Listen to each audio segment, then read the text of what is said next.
ऐसे केस में आपको क्या करना था, ऑर्गेनिक में बहुत यूज करते हो, आपको सभी के अंदर number of sigma bonds count करना। तो आप यहाँ पर देखो CH3 में कार्बन, हाइड्रोजन हाइड्रोजन, ये सिंगल C, ये एक H, ये डबल बॉन्ड C, ये एक और H, ये सिंगल बॉन्ड C, एक H ऊपर एक H नीचे, like this C, triple bond CH। तो देखो आप यहाँ पर 1 2 3 4 सिग्मा, ये है sp3, 1 2 3 ये है sp2, 1 2 3 ये भी है sp2, 1 2 3 4 ये है sp3, 1 2 ये है sp, 1 2 ये भी कैसा है, sp हाइब्रिडाइज्ड है।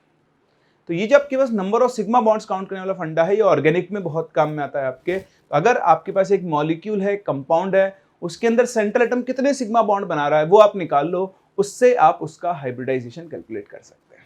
आई बात समझ में? चलिए, तो ये काम आप कर लेंगे, मुझे आपसे पूरी उम्मीद है, मैंने आपको बहुत अच्छी सिखाई। आज हम बढ़ने जा रहे हैं आगे, ठीक है। मैं आपको स्पीसीज का हाइब्रिडेशन निकालना सिखाऊं उससे पहले मैं आपको एक छोटी थ्योरी पढ़ाना चाहता हूं, जिसे हम बोलते हैं valence shell electron pair repulsion theory. देखिए लास्ट क्लास मैंने आपको sp, sp2, sp3, sp3d, sp3d2 और sp3d3 के अंदर शेप्स निकालना सिखाया, मतलब ज्योमेट्रीज क्या होती है उनके कई एग्जांपल भी लिए, ठीक है। अब मैं आपको एक और नई थ्योरी बताने जा रहा हूं, जिसे हम जानते हैं by the name of valence shell electron pair repulsion theory, ठीक है। ये जो आपकी valence shell electron pair repulsion theory है, इसकी जरूरत क्यों पड़ी, आपको कॉपी करने की जरूरत है, सिर्फ समझें। जैसे आप देखो H2O, ठीक है। H2O में ऑक्सीजन के पास क्या होता है, 2 लोन पेयर्स होते हैं। ध्यान रखना, जब हम यहाँ पर number of sigma bonds count करते हैं, चलिए काम करते हैं, पहले इसको ट्रिक को यूज ही कर लेते हैं, ठीक है। एक तो लिखे है कैलकुलेशन ऑफ हाइब्रिडाइजेशन स्टेट, ठीक है। तो एक मेथड होता है, इसके अंदर आप क्या करते हो, total number of sigma bonds count करते हो। So count total number of sigma bonds formed by the central atom जितने सिग्मा बॉन्ड बना रहा है वो आपको टोटल सिग्मा बॉन्ड्स काउंट करने हैं। तो यहां पे आप लिखेंगे नंबर ऑफ सिग्मा बॉन्ड्स, और यहां पर आप लिखेंगे हाइब्रिडाइजेशन स्टेट, ठीक है। अगर नंबर ऑफ सिग्मा बॉन्ड्स 2 है तो हाइब्रिडेशन होगा sp, number of sigma bonds 3 है तो हाइब्रिडेशन क्या होगा, sp2, number of sigma bonds 4 है तो हाइब्रिडेशन क्या होगा, sp3, जो हमने लास्ट क्लास सीखा भी। 5 है तो क्या होगा, sp3d, 6 है तो क्या होगा, sp3d2, और अगर 7 है तो क्या होगा, sp3d3, ठीक है। एक चीज और आप ध्यान रखना कि नंबर ऑफ सिग्मा बॉन्ड्स के अंदर जो होते हैं ना lone pairs, lone pair is treated as 1 sigma bond. एक लोन पेयर को आप एक सिग्मा बॉन्ड की तरह काउंट करते हो। एक कोऑर्डिनेट बॉन्ड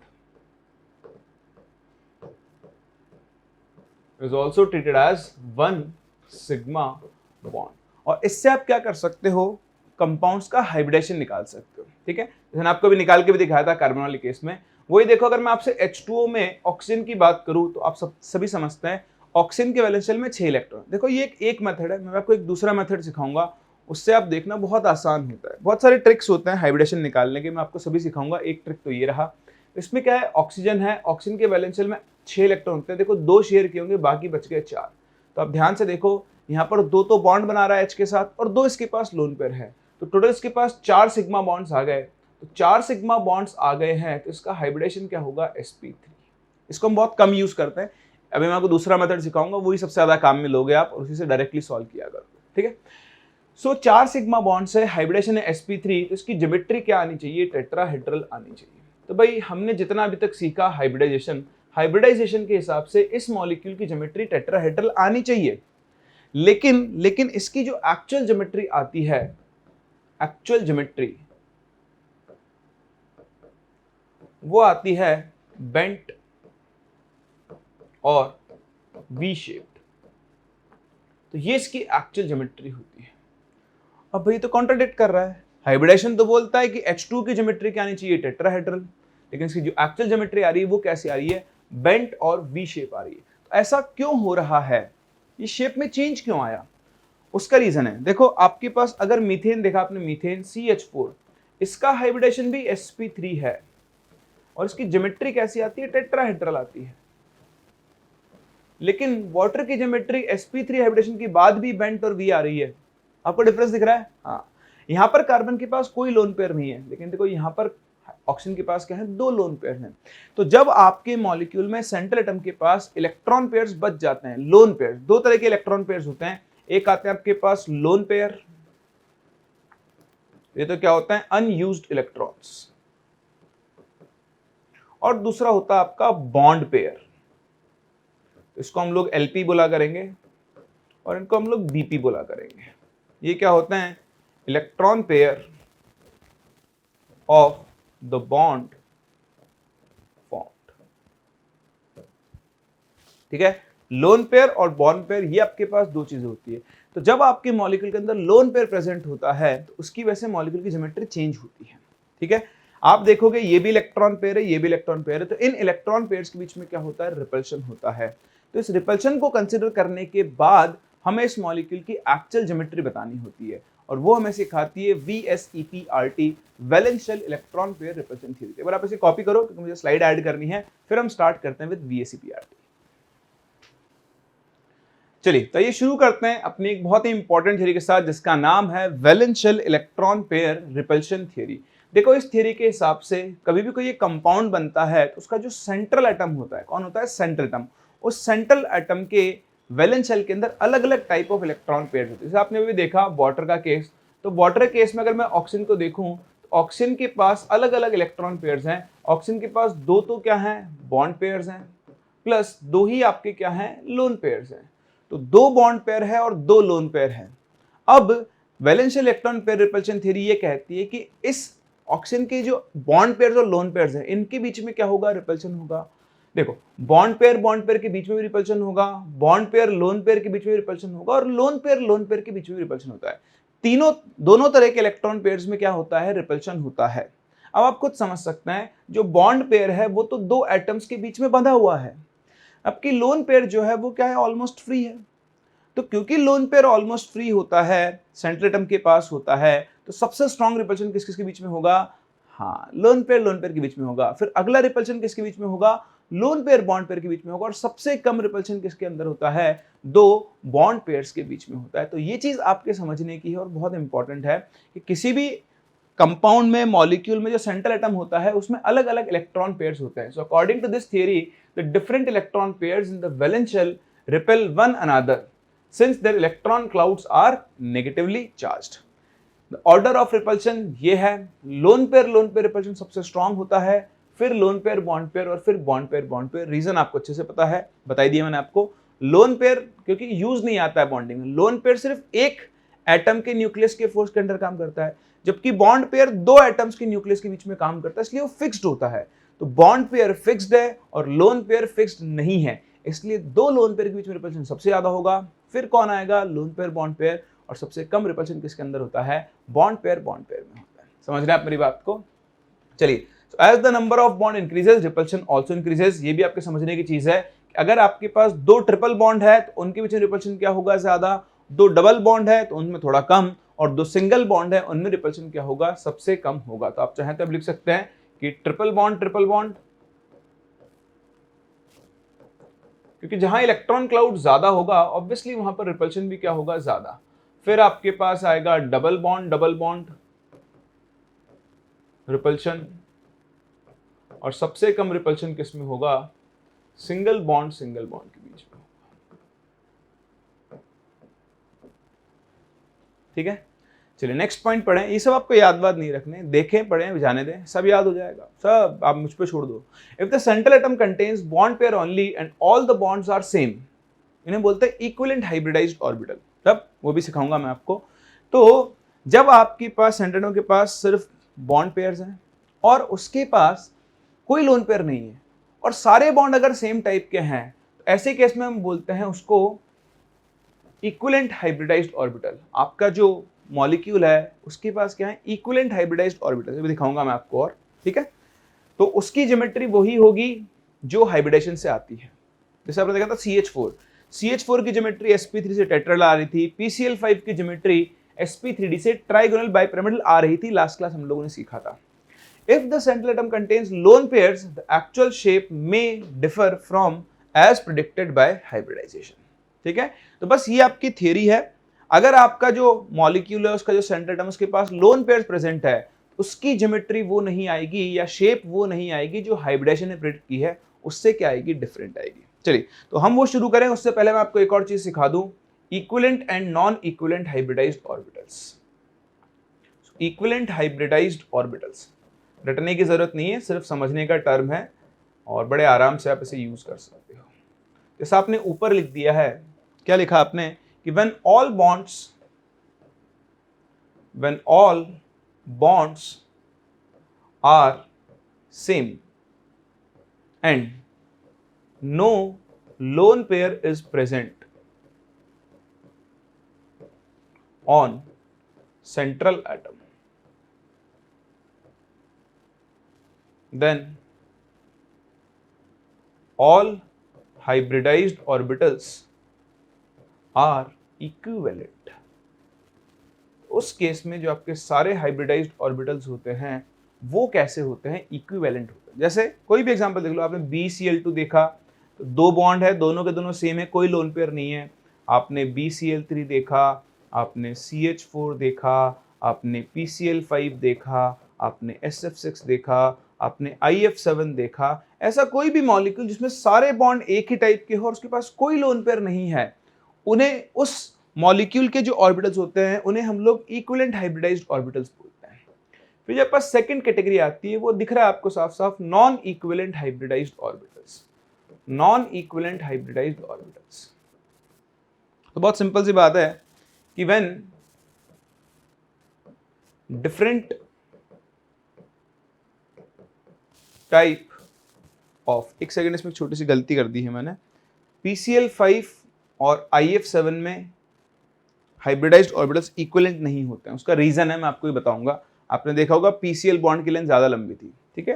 तो ये आपके मॉलिक्यूल्स है जिनके अंदर क्या है, इक्विवेलेंट हाइब्रिडाइज्ड ऑर्बिटल्स हैं, जैसे BCl sp, sp2, sp3 और ये sp3d2। ट्राइगोनल बाइपिरामिडल और पेंटागोनल बाइपिरामिडल में इक्विवेलेंट हाइब्रिडाइज्ड ऑर्बिटल नहीं होते। उसका रीजन क्या है मैं आपको ये बताऊंगा आगे चल के, अभी के लिए आप इसे होल्ड कर लें। तो when different types of bonds और lone pair are present, the hybridized orbitals are non equivalent। ठीक है, तो अभी मैं आपको एक्सप्लेन भी करूंगा एग्जांपल्स और रीजंस, बट यहां आप लिख सकते हो जैसे आपके पास हो गया CHCl3, एक बॉन्ड H का है और बाकी तीन बॉन्ड क्लोरीन के हैं, ठीक है। जैसे आपके पास हो गया H2O, तो यहाँ ऑक्सीजन के पास लोन पेयर है, आपके पास हो गया NH3, यहाँ नाइट्रोजन के पास लोन पेयर है, आपके पास हो गया PCl5, आपके पास हो गया IF7, है ना। आपके पास मान लो हो गया बहुत सारे मॉलिक्यूल XeO2F2, इस तरह के। तो जिनमें अलग अलग टाइप के एटम्स हो या फिर लोन पेयर प्रेजेंट हो, तो फिर उनके हाइब्रिडाइज्ड ऑर्बिटल्स कैसे हो, नॉन इक्विवेलेंट होते हैं, मतलब सबके सब सेम नहीं होते हैं। अभी आप देखोगे, हमने देखा भी है sp, sp2, sp3, तो इनके अंदर ऑर्बिटल्स के अंदर क्या होता है, परसेंटेज s कैरेक्टर होते हैं। क्या होते हैं, परसेंटेज s कैरेक्टर। तो जब सारे बॉन्ड सेम टाइप के हैं और लोन पेयर नहीं है, तो हर ऑर्बिटल में सेम परसेंटेज कैरेक्टर आते हैं। लेकिन अगर इनमें से कोई भी एक केस है, तो फिर किसी एक ऑर्बिटल में परसेंटेज कैरेक्टर ज्यादा होंगे और किसी दूसरे में परसेंटेज एस कैरेक्टर क्या होंगे, कम होंगे। तो इनको भी आप सिर्फ लिखकर छोड़ दें, इनको याद बात नहीं रखना है, ठीक है। चलिए अब लेकर चलते हैं इसको। एक्चुअली किसी भी मॉलिक्यूल की जो एक्चुअल और फाइनल शेप है वो आप किससे कैलकुलेट कर सकते हो, VSEP, RT और हाइब्रिडेशन के कॉम्बिनेशन से। अब मैं आपको एक तरीका, एक ट्रिक, एक मेथड सिखाने वाला हूं जिससे आप दुनिया के सारे मॉलिक्यूल जो भी आपको दिए जाएंगे उनकी फाइनल शेप या फिर ज्योमेट्री को बता सकते हो। तो इस ट्रिक के ऊपर ध्यान दें, this is very very very important. तो आप यहां पर लिखें trick to determine final shape और ज्योमेट्री ऑफ अ मॉलिक्यूल।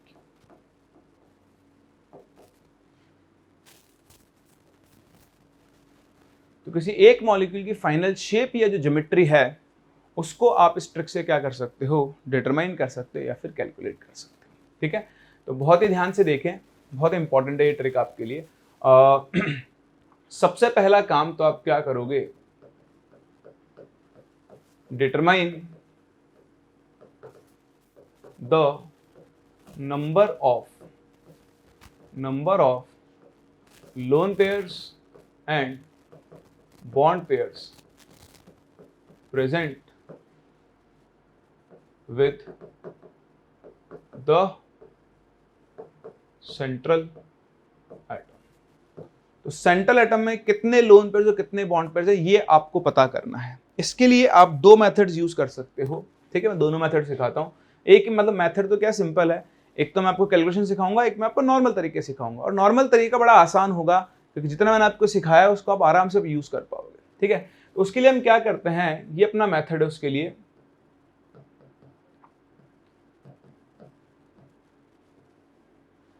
किस चीज के लिए, ये पता करने के लिए कि इसमें कितने लोन पेयर्स हैं और कितने बॉन्ड पेयर्स हैं, ठीक है। तो ध्यान दें, फर्स्ट काम क्या करना है, calculate the total valence electrons in the molecule. तो जो भी आपको मॉलिक्यूल दिया उसमें टोटल वैलेंस इलेक्ट्रॉन्स निकालें, ठीक है। इसमें आपको चीज ध्यान रखनी है, consider valence electrons of hydrogen equal to 7। ये ट्रिक है, ये कोई लॉजिकल रीजन नहीं है, इसका ट्रिक बनाई गई है आपके लिए। तो आपको क्या करना है, टोटल वैलेंस इलेक्ट्रॉन्स निकाल लेने हैं, ठीक है। हाइड्रोजन के वैलेंस शेल में वैसे एक इलेक्ट्रॉन होता है, बट उसका बिहेवियर हेलोजन की तरह मानकर हम उसके वैलेंस शेल में 7 इलेक्ट्रॉन मानते हैं, ठीक है। अब आप क्या करोगे, डिवाइड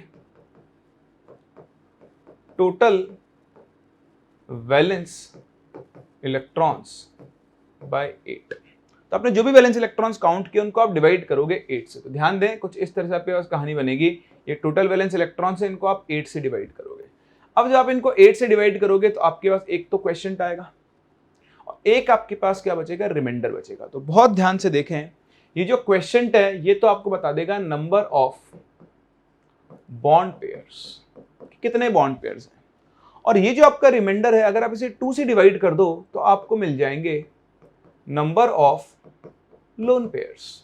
तो ये सिंपल सा फंडा होता है, आपके पास जितने टोटल वैलेंस इलेक्ट्रॉन आए उनको आप 8 से डिवाइड कर दो, तो जो क्वेश्चन बनेगा वो आपको नंबर ऑफ बॉन्ड पेयर्स देगा, और जो रिमाइंडर बचेगा उसको 2 से डिवाइड करने पर आपको नंबर ऑफ लोन पेयर्स मिल जाएंगे। तो इस तरह से आप नंबर ऑफ लोन पेयर्स और number of bond pairs count कर सकते हो। नंबर ऑफ लोन पेयर्स और बॉन्ड पेयर्स को ऐड करके आप टोटल इलेक्ट्रॉन पेयर्स निकाल दो। टोटल इलेक्ट्रॉन पेयर्स, इसको लेट से हम नाम देते हैं x। तो क्या हो जाएगा, bond pair plus lone pair के सम के बराबर होगा। अब टोटल इलेक्ट्रॉन पेयर्स के थ्रू आप क्या कर सकते हो, हाइब्रिडेशन स्टेट डिटरमाइन कर सकते हो। तीसरा काम अब आपका आ गया।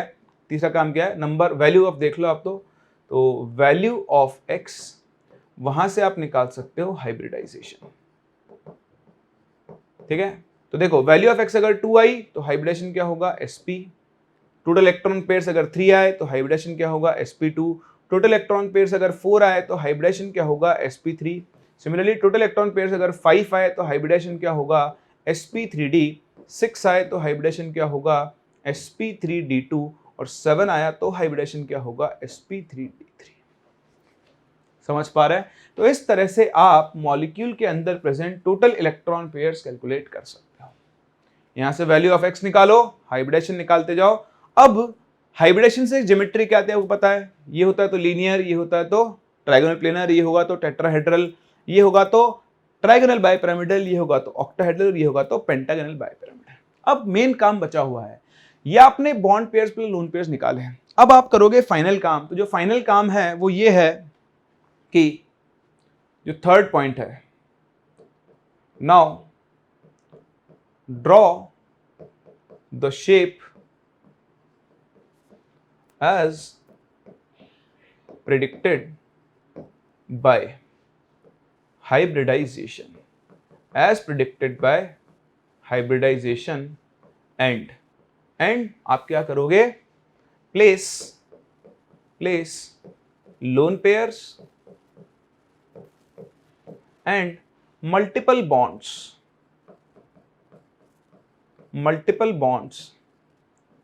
at minimum repulsion position. आप सोच रहे हो सर क्या क्या लिखवा रहे हो, समझ में नहीं आ रहा। चिंता मत करो, ये तो लिखवा रहा हूं मैं, सब समझाऊंगा आपको। जब ये टॉपिक खत्म हो जाए ना तब मुझसे बोलना कि सर समझ में नहीं आया। अभी मत बोलो, अभी सुनते रहो, ध्यान से समझते रहो, ठीक है, मेरे साथ से ये लिखते रहो, ठीक है। And do not consider lone pair in final shape. The remaining shape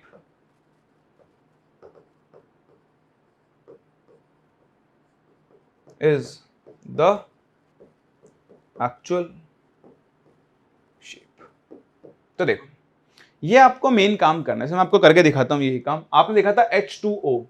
H2O में आपने देखा ऑक्सीजन, ठीक है। मैंने आपको दिखा था ऑक्सीजन के पास 2 बॉन्ड पेयर थे और 2 लोन पेयर थे। तो ये सारा काम हम यहां से करना चाहते हो, यहां से कर लो। देखो करके दिखाता हूं। ऑक्सीजन के वैलेंस शेल में 6 इलेक्ट्रॉन होता है और हाइड्रोजन के वैलेंस शेल में हम 8 मान के चल रहे हैं, सॉरी 7। 7 2 14, 14 प्लस 6 कितना आ गया 20।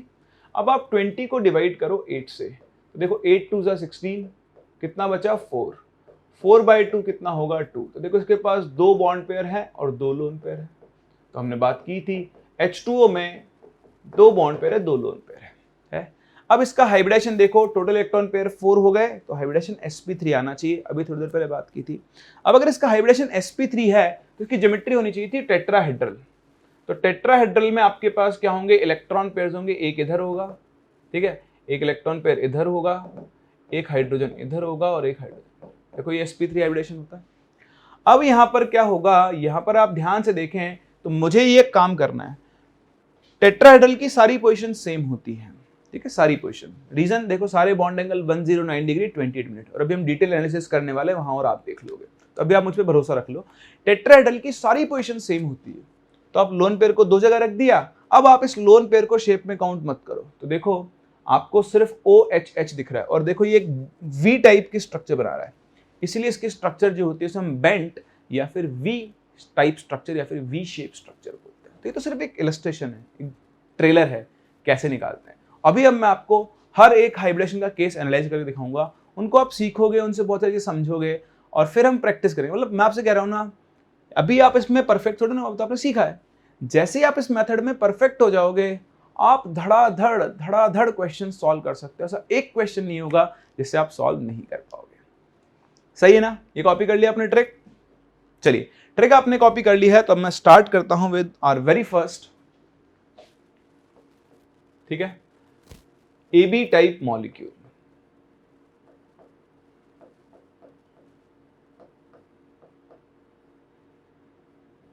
ठीक है, ये ऐसा करो, ऐसा मत करो, इसको ऐसे लिखो। पहला केस,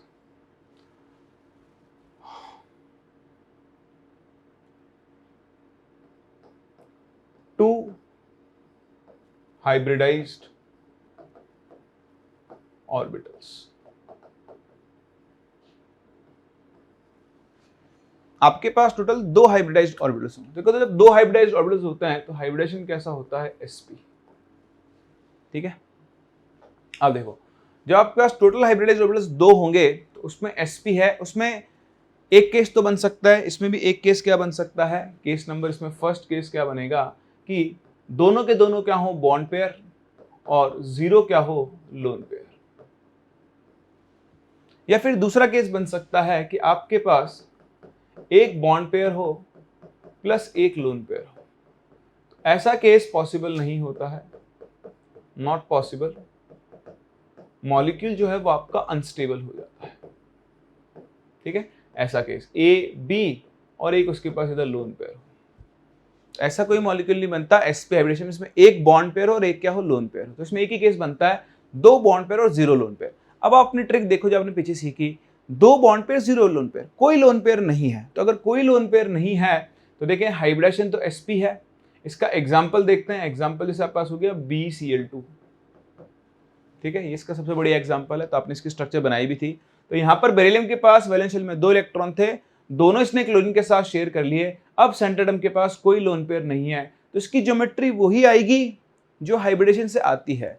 यानी इसकी जो ज्योमेट्री है BCl2 की, वो ऐसी लीनियर ज्योमेट्री आएगी, और जो बॉन्ड एंगल होगा वो 180 डिग्री होगा। अब इसमें ऐसा केस नहीं हो सकता कि सेंटर एटम के पास एक बॉन्ड पेयर हो और एक लोन पेयर हो।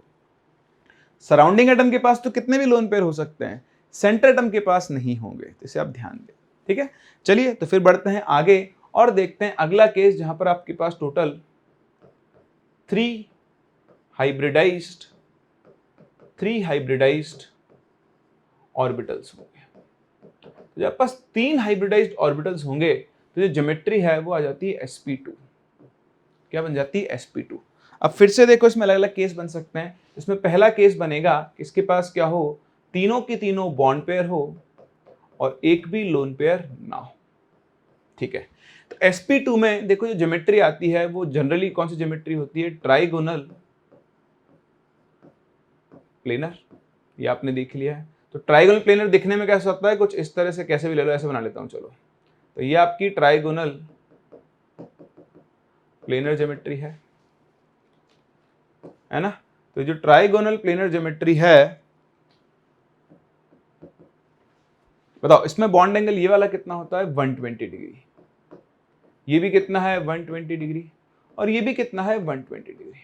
ठीक है, तो अब ध्यान से समझना कि एक्चुअली क्या होता है, बॉन्ड एंगल जो होता है वो इनवर्सली प्रोपोर्शनल टू रिपल्शन होता है।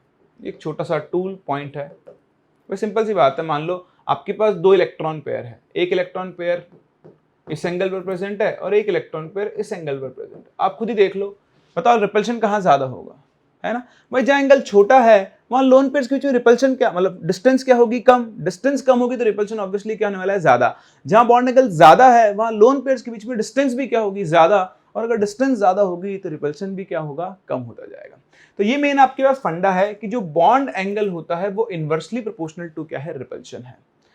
अब देखो जब सारे बॉन्ड एंगल सेम होते हैं, when all bond angles are same, then all positions are also same। जब सारे बॉन्ड एंगल सेम होते हैं तो सारी पोजीशंस भी क्या होती हैं, सेम। लेकिन जब बॉन्ड एंगल अलग अलग होंगे तो जहां बॉन्ड एंगल कम होगा वहां रिपल्शन ज्यादा होगा, वो हाई रिपल्शन पोजीशन होगी। जहां बॉन्ड एंगल ज्यादा होगा वहां रिपल्शन क्या होगा, कम होगा, वो आपकी मिनिमम रिपल्शन पोजीशन होगी। आप चाहो तो इसको उल्टा करके भी लिख सकते हो। आपने सोचा सर ये आपने उल्टा लिख दिया, चलो मैं आपकी इच्छा के लिए वो लिख देता हूं, कोई फर्क नहीं पड़ता, वो तो एक ही बात है। ठीक है, ऐसे लिख लो, चलो रिपल्शन जो है that will be inversely proportional to bond angle. देखो मैं आपको हर एक चीज बहुत डिटेल में सिखा रहा हूं ताकि आप कभी इनमें कंफ्यूज ना हो। कोई नहीं सिखाएगा आपको, गारंटी है मेरी, इतना डिटेल में कोई नहीं बताता। ठीक है, अब आप देखो 3 बॉन्ड पेयर और 0 लोन पेयर आपके पास है। तो भाई लोन पेयर है ही नहीं, तो मैंने आपको क्या रूल सिखाया कि जब आपके मॉलिक्यूल के पास कोई लोन पेयर नहीं है, ठीक है, तो उसकी ज्योमेट्री वही होगी जो एक्चुअल हाइब्रिडेशन से आती है। ये हमने सीखा था। If the centre contains bond pair only and all the bonds are same, the molecule will have the same shape as predicted by hybridisation. उसकी शेप में कोई चेंज आएगा ही नहीं। ठीक है, चलिए तो अब देखें इसका एग्जांपल। जैसे मेरे पास हो गया बोरोन ट्राइफ्लोराइड BF3, या फिर आपके पास हो गया BCl3, या फिर आपके पास हो गया AlCl3। ये सभी इसी के एग्जांपल है। तो आप देख सकते हो बोरोन के वैलेंस शेल में 3 इलेक्ट्रॉन होते हैं, तीनों के तीनों उसने क्या कर लिए हैं, शेयर कर लिए हैं। ठीक है, तो अब आपके पास कुछ भी नहीं है। इसकी जो ज्योमेट्री होगी वो सिंपल ट्राइगोनल प्लेनर ज्योमेट्री होगी, जहां पे तीनों फ्लोरीन के बीच में कितने डिग्री का एंगल होगा, 120 डिग्री का एंगल होगा। समझ गए। चलिए अब चलते हैं सेकंड केस पर। सेकंड केस जहां पर आपको मिलेंगे 2 बॉन्ड पेयर और 1 लोन पेयर। तो 2 बॉन्ड पेयर हो और 1 लोन पेयर हो, इसका एग्जांपल होगा जैसे आपके पास SO2। अब आप बोलोगे सर मुझे कैसे पता चला SO2 में है, तो मैंने आपको ट्रिक सिखाई है। आओ समय आ गया उस ट्रिक को यूज करने का। ध्यान से देखें, SO2 के वैलेंस शेल में देखें तो 6 इलेक्ट्रॉन सल्फर में होते हैं। ऑक्सीजन सल्फर एक ही फैमिली के मेंबर है। वैलेंस इलेक्ट्रॉन मैं आपको सिखा चुका हूं अच्छे से। तो 6 इलेक्ट्रॉन इसमें और 6 2 12, 12 और 6 18 इलेक्ट्रॉन टोटल है, 18 इलेक्ट्रॉन्स।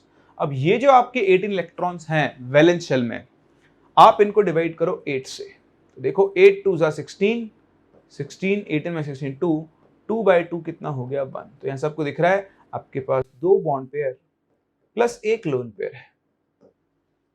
देख गया तरीका नंबर 1। अच्छा, 2 बॉन्ड पेयर एक लोन पेयर, टोटल हो गए 3, और 3 के लिए क्या होता है, sp2 होता है। अब हर चीज लिंक होगी, सारे डॉट्स कनेक्ट होंगे, बस देखते जाओ आप। अच्छा, ये अभी आप इसको ऐसे ही किया करोगे मुझे पता है, लेकिन थोड़े दिनों बाद जैसे कर रहा हूं आप वैसे भी करना शुरू कर दोगे। ध्यान समझना, बताओ सल्फर के वैलेंस शेल में 6 इलेक्ट्रॉन होते हैं, जो मैं शुरू से आपको सिखाता आ रहा हूं, होता है।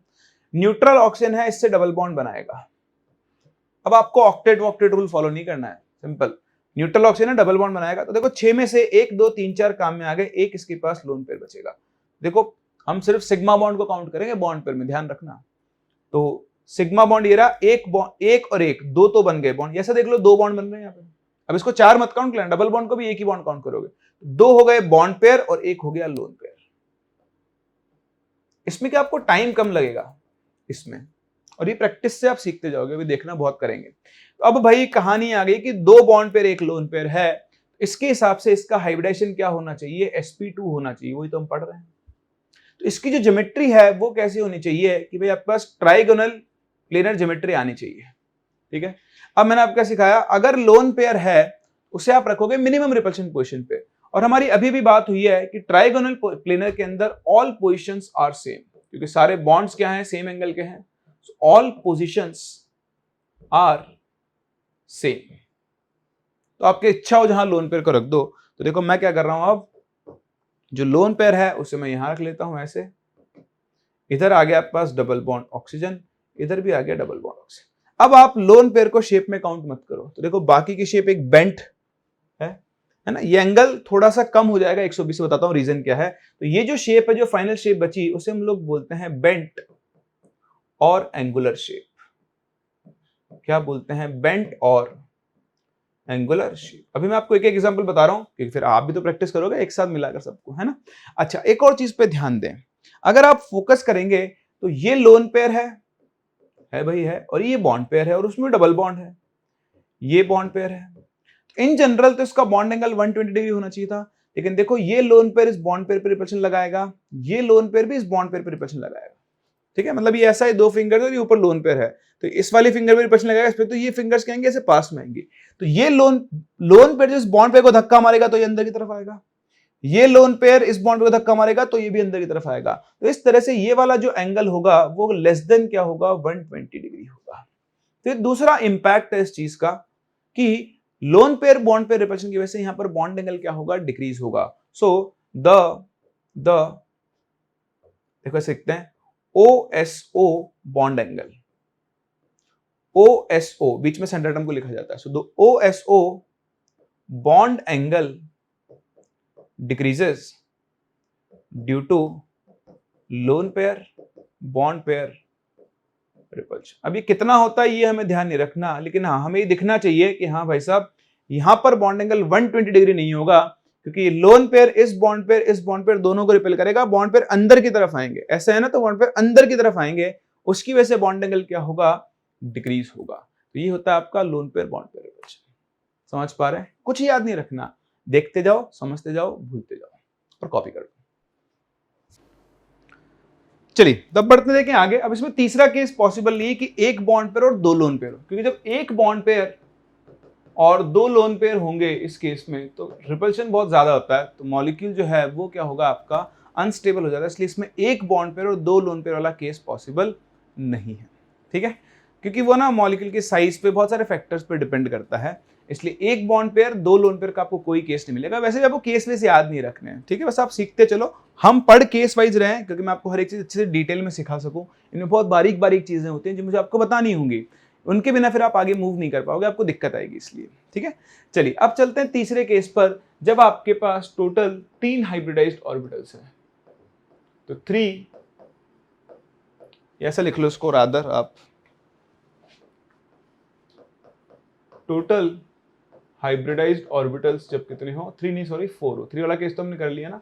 तो यहां आपको हाइब्रिडेशन मिलेगा sp3, और sp3 के हिसाब से ज्योमेट्री क्या होनी चाहिए, टेट्राहेड्रल, ठीक है। अब जैसा कि आप जानते हो, आप देख चुके हो, टेट्राहेड्रल का अगर मैं बात करूं तो टेट्राहेड्रल में जो मान लो AB4 टाइप का मॉलिक्यूल है, 4 पोजीशंस होती हैं आपके पास, और सभी के बीच में बॉन्ड एंगल कितना होता है, 109 डिग्री 20 में। जब एक सिंगल बॉन्ड एंगल होता है तो आपको सोचने की जरूरत ही नहीं है, इसका मतलब all positions are same, all positions are same, मतलब आपका जो इलेक्ट्रॉन पेयर लोन पेयर आएगा आप उसको यहां पे कहीं पर भी रख सकते हो। ठीक है, अब देखते जाओ हम शेप्स बनाते हैं। उसमें पहला केस, फर्स्ट केस, चारों के चारों बॉन्ड पेयर हो और एक भी लोन पेयर ना हो, 4 बॉन्ड पेयर एक लोन पेयर। एग्जांपल जैसे CH4, जैसे आपके पास हो गया SiCl4, जैसे हो गया CCl4। तो सिर्फ और सिर्फ बॉन्ड पेयर है, लोन पेयर नहीं है। देखो टोटल इलेक्ट्रॉन पेयर 4 आ गए, हाइब्रिडेशन तो sp3 आएगा। इसमें कुछ भी नहीं सोचना, इसकी ज्योमेट्री वही आएगी जो हाइब्रिडाइजेशन से आती है, दैट इज इसकी एक परफेक्ट टेट्राहेड्रल ज्योमेट्री होगी with the bond angle of 109 degree 28 minute. तो जब आपके मॉलिक्यूल के पास कोई लोन पेयर नहीं है, सिर्फ और सिर्फ बॉन्ड पेयर्स हैं, तो उसकी ज्योमेट्री वही आती है जो किससे आती है, हाइब्रिडेशन से आती है। तो इसकी ज्योमेट्री क्या होगी, टेट्राहेड्रल ही होगी। चलिए अब इसमें देखते हैं सेकंड केस। अब क्या हो, एक बॉन्ड पेयर कम कर दो तो 3 बॉन्ड पेयर हो जाए और एक लोन पेयर हो जाए। एग्जाम्पल हो गया जैसे NH3। आप NH3 में देखो, है ना, फॉर्मूला लगाते हैं आपस से। नाइट्रोजन के वैलेंस शेल में 5 इलेक्ट्रॉन होते हैं, हाइड्रोजन में आप 7 काउंट करोगे, 7 3 21, 21 प्लस 5 26। इस 26 को आप डिवाइड करोगे 8 से, तो देखो 8 3 24 होता है, 26 माइनस 4 2, तो देखो 2/2 कितना हो गया 1। तो ये बन गए 3 बॉन्ड पेयर और ये हो गया एक लोन पेयर। तो ओवरऑल आप देखें NH3 में वैसे भी आपको दिख रहा है, ध्यान से देखो, नॉर्मल तरीके से बात करते हैं।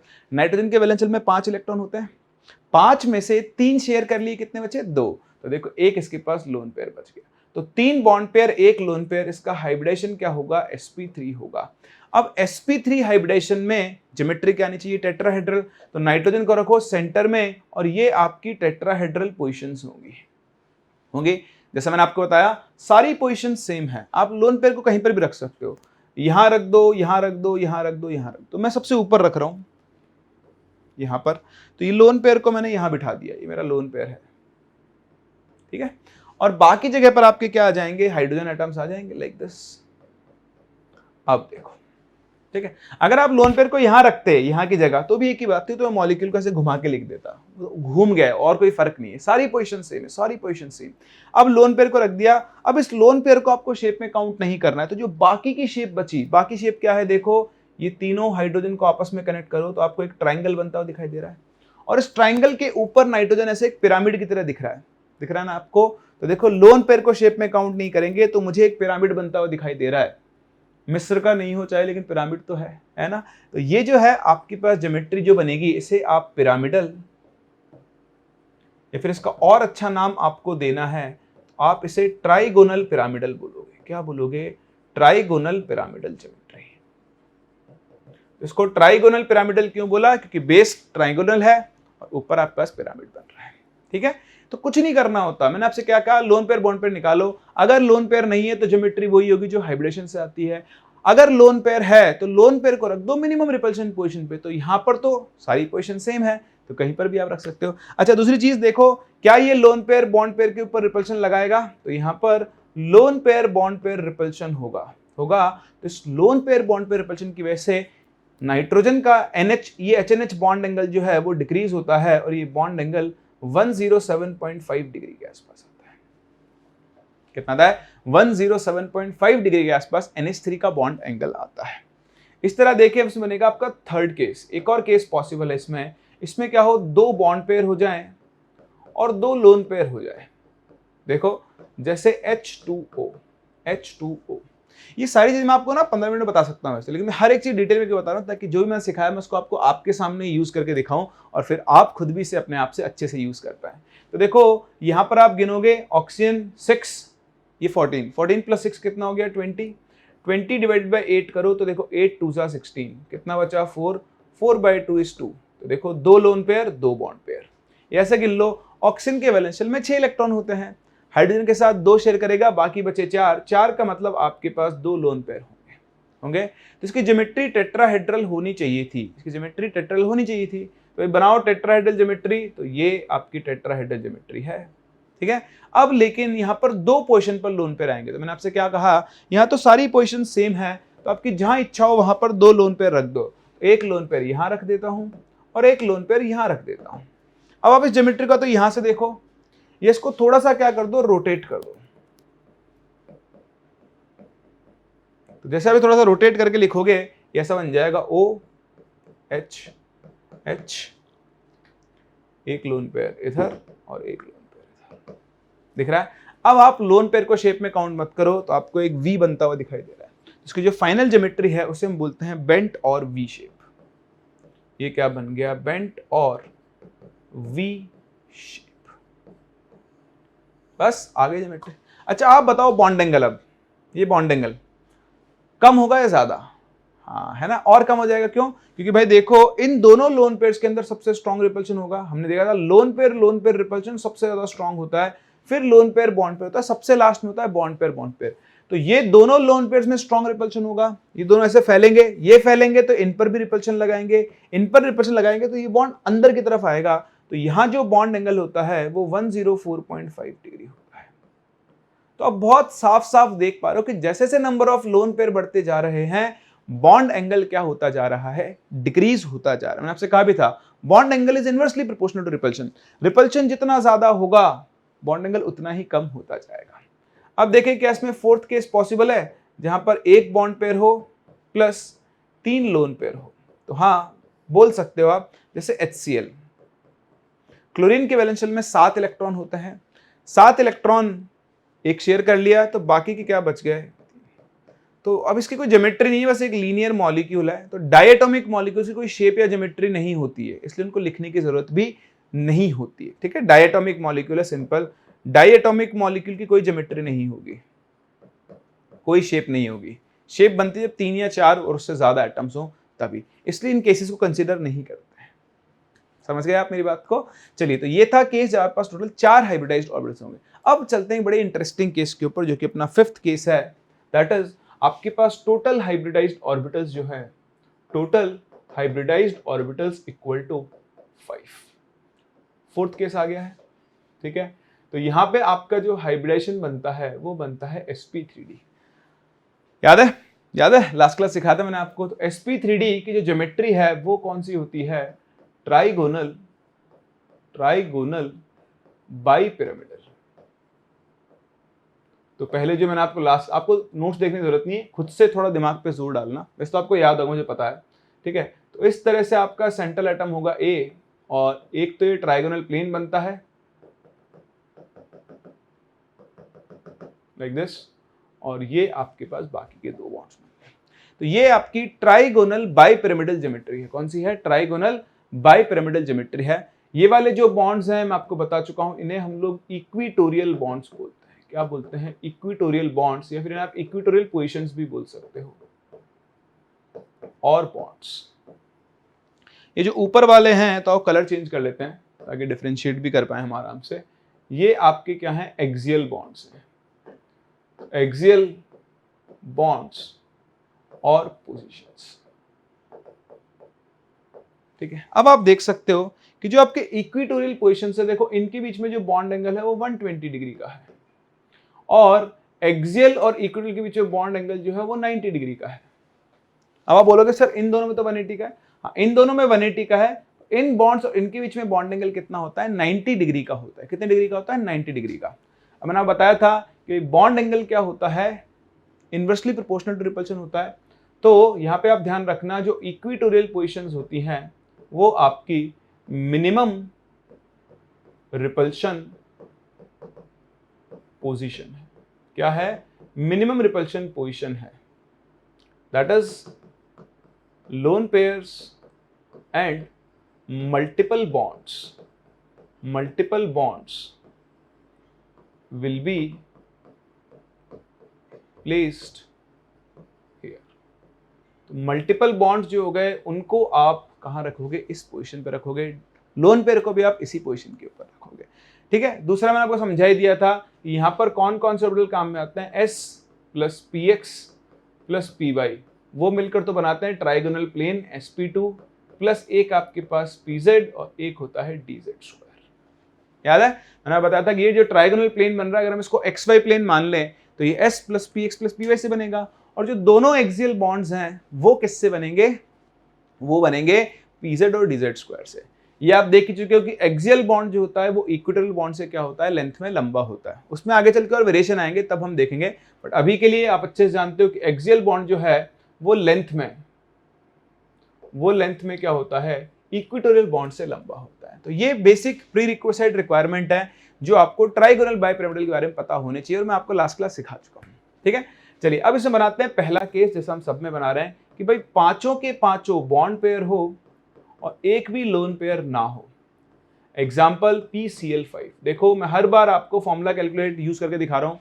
फॉस्फोरस नाइट्रोजन फैमिली का मेंबर है। वैलेंस शेल में कितने इलेक्ट्रॉन्स होते हैं, 5 इलेक्ट्रॉन्स होते हैं। कितने होते हैं, 5 इलेक्ट्रॉन्स होते हैं। तो 5 इलेक्ट्रॉन्स इसके, क्लोरीन के शेल में 7 होते हैं। 35 + 5 40। 40 को आप डिवाइड कर दो 8 से, तो देखो 8 5 40, रिमाइंडर बचा ही नहीं, तो सिर्फ और सिर्फ बॉन्ड पेयर है। जब पांचों के पांचों बॉन्ड पेयर है तो हाइब्रिडेशन sp3d होगा। और ये मैं आपको सिखा चुका हूं कि जब कोई लोन पेयर नहीं है तो ज्योमेट्री वही होगी जो किससे आती है, हाइब्रिडाइजेशन से आती है।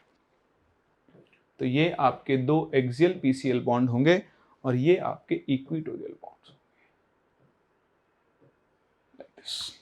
ये ट्राइगोनल बाइपिरामिडल ज्योमेट्री हो गई और आपको साफ साफ दिख रहा है कि जो PCl एक्सियल बॉन्ड है, PCl एक्सियल, ठीक, is greater than PCl equatorial. ये चीज मैं आपको लास्ट क्लास अच्छे से सिखा चुका हूं कि आप देखो यहां पर क्या है, हर क्लोरीन के पास इलेक्ट्रॉन पेयर्स हैं।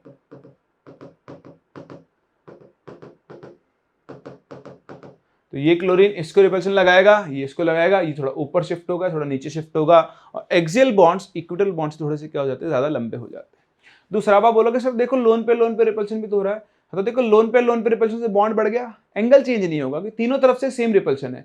यहां देखो इनका बॉन्ड एंगल भी चेंज नहीं होगा क्योंकि मैक्सिमम पॉसिबल डिस्टेंस पर है, इससे ज्यादा इनका और एंगल इंक्रीज नहीं होगा, क्योंकि एंगल इधर से इंक्रीज हुआ तो इधर से डिक्रीज होगा। तो यहां पर बॉन्ड एंगल्स के अंदर कोई चेंज नहीं आता है। यहां पर अब भी वही 3 तरह के बॉन्ड एंगल है, एक 120 डिग्री, ये आपका 90 डिग्री, और ये तीसरा बॉन्ड एंगल 180 डिग्री का।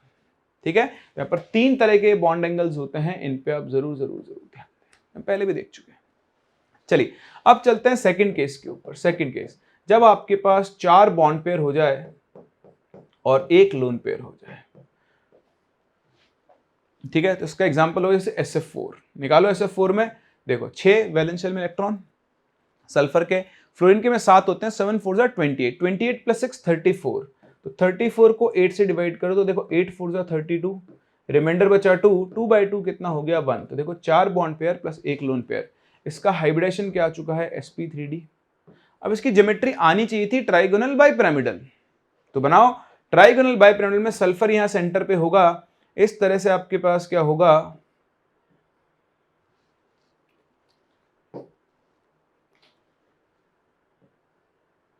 एक बॉन्ड ऊपर एक बॉन्ड नीचे, ये 5 पोजीशंस हैं। लेकिन अब यहां पर सारी पोजीशंस इक्विवेलेंट नहीं है, सारी पोजीशंस सेम नहीं है। अभी तक आपने जितने भी केस पढ़े sp sp2 sp3, linear, trigonal, planar, tetrahedral, सब में सारी पोजीशन सेम थी। लोन पेयर को मुंह उठा के कहीं पर भी रख देते थे, लेकिन यहां पर आप लोन पेयर को हर किसी भी जगह पे नहीं रख सकते हो। अब आपको मिनिमम रिपल्शन पोजीशन पर लोन पेयर को रखना होगा। तो देखो ये 3 पोजीशंस हैं जो आपकी मिनिमम रिपल्शन पोजीशन है, आप इन तीनों से किसी भी एक जगह रख सकते हो, वो सिर्फ घुमाने का फर्क होगा। तो मैं लोन पेयर को यहां रख रहा हूं, रख दिया। लोन पेयर को यहां रखने के बाद बाकी के जो फ्लोरीन एटम्स है आप उनको रख दो। अब तो सारे एटम सेम है। अब आप सोच रहे हो सर ये एटम्स अलग अलग होंगे, तो वो मैं आपको आगे सिखाऊंगा। ठीक है, अभी तो आप इतना ही सीखे हैं। अब आपके पास ये फाइनल ज्योमेट्री आ गई है। अब आप लोन पेयर को शेप में काउंट मत करो। तो देखो देखने में आपको ऐसे दिखाई नहीं देगा, मैं इस मॉलिक्यूल को 90 डिग्री से घुमा रहा हूं, रोटेट बाय 90 डिग्री। तो जैसे ही 90 डिग्री से घुमाऊंगा थोड़े से चेंजेस आ जाएंगे। ये आपका बन गया सल्फर, ठीक है। ये दोनों फ्लोरीन सामने ऐसे घुमा रहा हूं, ऐसे ना 90 डिग्री से, तो दोनों फ्लोरीन आ जाएंगे नीचे लाइक दिस। ये वाले फ्लोरीन आ जाएंगे सामने ऐसे हॉरिजॉन्टल हो जाएंगे, ठीक है। और यहां ऊपर आ जाएगा आपका लोन पेयर। अब देखो हम लोन पेयर को शेप में काउंट नहीं करते। देखो बचपन की यादें ताजा करो, एक जना इधर बैठ जाएगा तो ये ऊपर हो जाएगा, और अगर भारी आदमी इधर बैठ गया तो ये ऊपर हो जाएगा, नीचे हो जाएगा, है ना। क्या कहते हैं इसको, हाँ इसको हम कहते हैं सीसॉ। क्या कहते हैं, सीसॉ। तो ये आपके पास बन गई है सीसॉ ज्योमेट्री। कौन सी ज्योमेट्री बन गई है? सी सॉ ज्योमेट्री यहां पर फॉर्म हो गई है। कोई दिक्कत? बात समझ में आ रही है? तो 5 bond pair, 0 lone pair, 4 bond pair, 1 lone pair. अब यहां पर और केस बनेंगे, और केस बनेंगे। क्या केस बनेगा? अगला केस आपके पास बनेगा, ठीक है। अब ये चलो ये वाला तो हम कंप्लीट करते हैं, ठीक है ना। तो ये आ गया सेकंड केस। चलो थर्ड केस पे चलते हैं। थर्ड केस, ये कॉपी कर लिया आप लोगों ने? डन, चलिए बहुत ही बढ़िया। तो अब देखो थर्ड केस पर चलते हैं। थर्ड केस जो आपका है कि आपके पास 3 बॉन्ड पेयर हो जाए और 2 लोन पेयर हो जाए। तो अभी देखो टोटल तो 5 है, हाइब्रिडेशन sp3d आएगा। एग्जाम्पल हो गया जैसे आपके पास ClF3 या BrF3। तो देखो क्लोरीन और फ्लोरीन दोनों एक ही ग्रुप के मेंबर है, वैलेंस शेल में 7 इलेक्ट्रॉन होते हैं, तो 7 4 28। तो 28 को आप डिवाइड करो 8 से, तो देखो 8 3 24, बचा 4/2 = 2। देखो 3 बॉन्ड पेयर, 2 लोन पेयर। बताओ हाइब्रिडेशन फिर से वही sp3d आएगा। अब इसकी ज्योमेट्री वही ट्राइगोनल बाइपिरामिडल होनी चाहिए, लेकिन अब आपके पास 2 लोन पेयर्स हैं। तो 2 लोन पेयर्स को आप कहीं पर भी रख दो, इसको यहां रख दिया, इसको यहां रख दिया, बाकी आपके क्या हो जाएंगे? 3 फ्लोरीन एटम्स हैं। अब आप लोन पेयर को शेप में काउंट मत करो, ठीक है। तो देखो इसकी जो फाइनल ज्योमेट्री होगी, आपको एक टी बनता हुआ दिख रहा है, इसे हम बोलेंगे टी शेप। क्या बोलेंगे? T shape. अच्छा, एक और चीज पे हमने ध्यान नहीं दिया, ध्यान से देखें आप यहाँ पर इस वाले केस में। अब यहाँ पर ये जो लोन पेयर है, ये लोन पेयर देखो इस फ्लोरीन पर और इस फ्लोरीन पर दोनों पर क्या करेगा? रिपल्शन लगाएगा। तो उसकी वजह से इसका बॉन्ड एंगल क्या होगा? थोड़ा सा चेंज होगा, ठीक है। वैसे तो इन दोनों पे लगाएगा, पर 90 डिग्री रिपल्शन इन दोनों पर भी लगा रहा है, तो उसकी वजह से यहाँ पे बॉन्ड एंगल अब 90 डिग्री नहीं रहेगा, चेंज होगा। थोड़ा सा मॉलिक्यूल कुछ इस तरह का बन जाएगा, ऐसे जैसे ये है ना, या तो इसको ऐसे बना लो आप, ऐसा हल्का सा बेंड हो जाएगा इस तरह से। तो ये बॉन्ड एंगल एग्जैक्ट 180 नहीं रहेगा, या ये वाला बॉन्ड एंगल एग्जैक्ट 90 डिग्री भी नहीं रहेगा।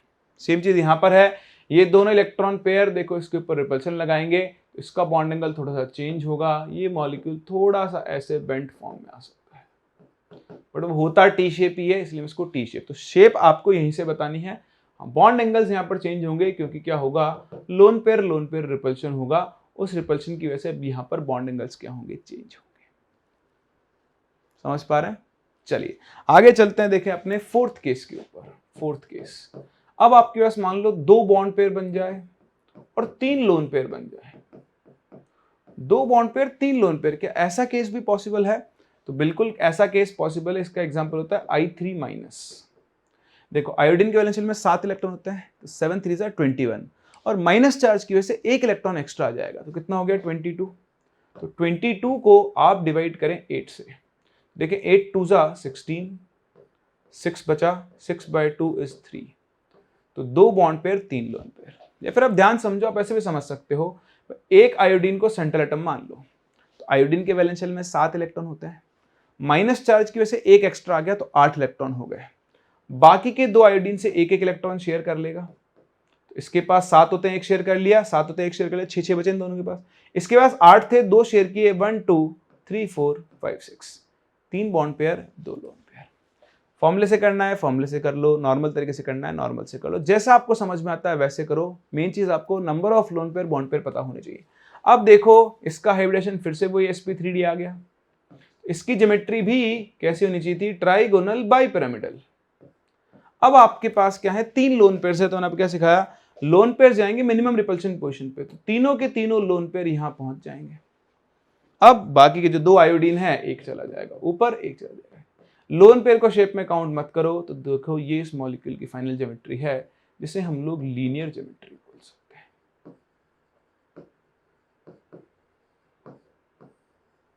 क्या बोल सकते हैं? लीनियर ज्योमेट्री के नाम से हम इसे जानते हैं। बताओ क्या आपको ये चीजें समझ में आ रही है? आ रही है ना? चलिए आ रही है तो फटाफट से आप कॉपी कर लें।